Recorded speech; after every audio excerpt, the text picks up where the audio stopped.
This channel does not promote any violent, harmful, or illegal activities. All content provided by this channel is meant for an educational purpose only. Mamata বন্দ্যোপাধ্যায়ের বাধায় SIR পিছিয়ে গেলে 5ই November থেকে বাংলায় রাষ্ট্রপতি শাসন, হুঙ্কার ওন্দার বিজেপি বিধায়ক অমরনাথ শাখা।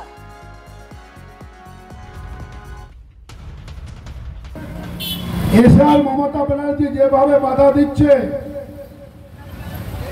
কোনো কারণে পিছিয়ে গেলে 5 তারিখ থেকে এখানে রাষ্ট্রপতি শাসন জারি হবে।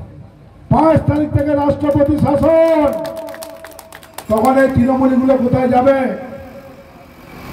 তাই ওসিকে বলবো, আপনার এই যে গেটটা লেখা আছেন, দিকে দিকে তৃণমূলকে ভোট দেন। ওন্দার বিজেপি বিধায়ক যে রাষ্ট্রপতি হয়ে গেছে সেটা আমি জানতাম না, তাই উনি রাষ্ট্রপতি শাসন কবে থেকে হবে উনি নিজে বলে দিচ্ছেন, সেটা ওন্দার বিধায়ক বলতে পারবেন। আমাদের বক্তব্য খুব পরিষ্কার, এসআইআর করে ভোট চুরি করতে হবে, তার জন্য এত তদবির। এসআইআর এ ভোট চুরি করতে না পারলে বিজেপির পরাজয় গোহারা ভরাডুবি ঘটবে, সেটা বিজেপি নিজেও বুঝতে পারে। তাই আজকে যেন তেন প্রকারে ভোট চুরির অস্ত্র হিসেবে এই এসআইআর কে ইমপ্লিমেন্ট করার চেষ্টা। গায়ের জোরে যদি কোনো মানুষের ভোটাধিকার হরণ করা হয় তাহলে সর্বশক্তি দিয়ে তৃণমূল কংগ্রেস সেই অপচেষ্টা মিটবে। এসআইআর আবহে কমিশন রাজ্যপত্র সংঘাত এবং পশ্চিমবঙ্গে ইআরও নিয়োগে বেনিয়মের অভিযোগ। মুখ্য সচিবকে চিঠি পাঠিয়ে বিধি স্মরণ করালো কমিশন। কেন এসডিওর নিচের র্যাঙ্কে নিয়োগ? মুখ্য সচিবকে চিঠি পাঠিয়ে প্রশ্ন জাতীয় নির্বাচন কমিশনের। একই সঙ্গে মুখ্য সচিবকে চিঠি পাঠিয়ে বিধি স্মরণ করালো কমিশন। 3রা অক্টোবর মুখ্য সচিবকে চিঠি কমিশনের। রাজ্যে ইআরও নিয়োগ নিয়ে গতকাল বেনিয়মের অভিযোগ তোলেন বিরোধী দলনেতা শুভেন্দু অধিকারী। এটা কীরকম হয়? মমতা নিজে আয়না দেখছেন নিজের মুখ। গোটা বাংলা জানে সবচেয়ে বেশি দুর্নীতিগ্রস্ত হচ্ছে পিসি আর ভাইপো, এবং সে গোটা দুর্নীতির তন্ত্র করেছে। পঞ্চায়েত পুরসভা থেকে আইএস আইপিএস অফিসার পর্যন্ত, ডাব্লিউবিসিএস অফিসার পর্যন্ত দুর্নীতিতে তাকে সামিল করছেন। এবং সেখানে উনি ভালো করে জানেন যে রাজ্য নির্বাচন কমিশনকে কীভাবে দুর্নীতিগ্রস্ত করা হয়েছিল, এবং সেই পথে এটা তো আরএসএস দেখানো পথ। স্বাভাবিকভাবে বিজেপিও তাই করছে এবং কেন্দ্রীয় নির্বাচন কমিশনকেও দুর্নীতিগ্রস্ত করেছে। কিন্তু ছুঁচ চালুনি ছুঁচকে বলছে যে তোর পেছনে ফুটো আছে। নিজের দলের হাতেই আক্রান্ত পঞ্চায়েতের প্রধান দীপালি সিং। ঘটনার পর থেকে আতঙ্কে খড়গপুরের চাঙ্গওয়াল পঞ্চায়েতের তৃণমূলের প্রধান। ভুগছেন নিরাপত্তাহীনতায়, ভর্তি রয়েছেন খড়গপুর মহকুমা হাসপাতালে। দলিত পরিবারের সদস্যরা কতটা সুরক্ষিত সেই নিয়ে প্রশ্ন তুলেছেন আক্রান্ত পঞ্চায়েত প্রধানের মেয়ে। অন্যদিকে অভিযুক্ত পঞ্চায়েত সদস্য সুজাতা দের পাল্টা দাবি, এলাকার মানুষদের জন্য উন্নয়নের কাজ চাওয়াতেই প্রধানের দ্বারা তিনি আক্রান্ত হয়েছেন। আতঙ্কে ভুগছেন তিনিও।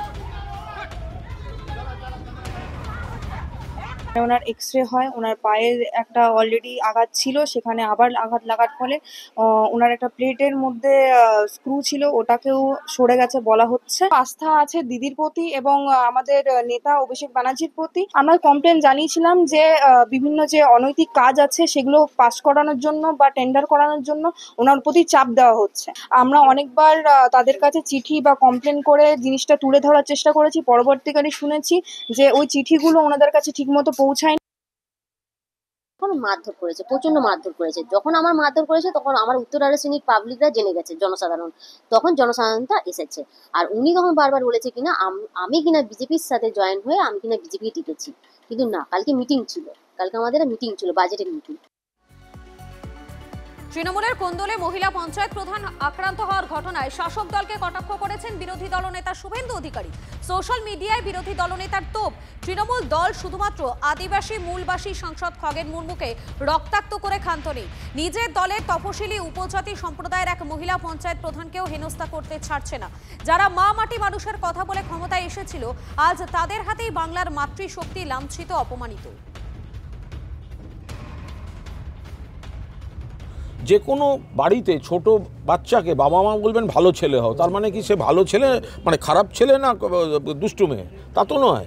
এটা একটা কমন একটা সংগঠন যখন একটা বড় যুদ্ধে আসে, তাহলে আমরা তো সবাই মিলে সেই কথা বলি যে আমরা সবাইকে একসঙ্গে চলতে হবে। একটা বড় ফ্যামিলি, এত বড় রাজ্য, এত বড় দল, একটা বৃহৎ দল, তো ফলে কোনো ইস্যুতে যদি কোথাও কোনো এলাকায় কারুর কোনো মতামতের কোনো তফাৎ হয়, সেটাও যেমন স্বাভাবিক, আবার তারা আবার বৃহত্তর লড়াইতে একজোট হয়ে মমতা ব্যানার্জির নেতৃত্বে লড়ে, সেটাও সমানভাবে স্বাভাবিক।